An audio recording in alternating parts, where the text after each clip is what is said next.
Captain saw birds circling the ship, but the reason shocked everyone. For 5 years, Captain Paul Thompson sailed the same route across the ocean. He enjoyed his job and liked meeting people on long cruises. That morning seemed normal until a group of birds appeared. The birds didn't fly above the ship. They circled low near the water, always staying on the right side. Paul thought they were just looking for food, but these birds didn't leave. They flew in tight circles, as if trying to lead the ship. Paul turned the ship west toward deeper water. Right then, alarms started to sound. Thick smoke rose from below deck. Flames burst from a vent and passengers began to scream. The crew rushed to control the panic. Paul tried to call for help, but no one answered. The birds stayed close to the same side of the ship, flying faster. Paul felt something was wrong. He realized they weren't chasing the ship, they were trying to stop it. But what happened next shocked everyone. Then, the Coast Guard finally replied.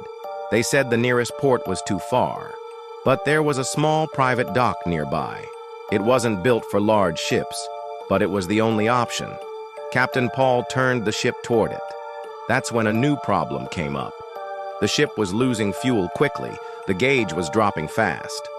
Paul leaned close to his co-captain Tony and spoke in a low voice.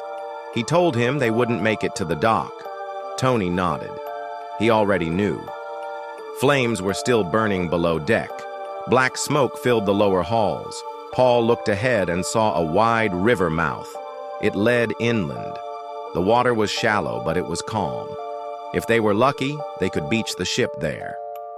Paul changed course again. He warned the passengers to hold tight. Tony closed his eyes and whispered a prayer. The ship hit the sandbar hard. The crash threw Paul forward. He blacked out. When he opened his eyes, water was rising around the ship. It was half submerged but not sinking. The ship was damaged but still together. The crew moved fast. They got everyone off the ship and into lifeboats. The passengers reached the shore.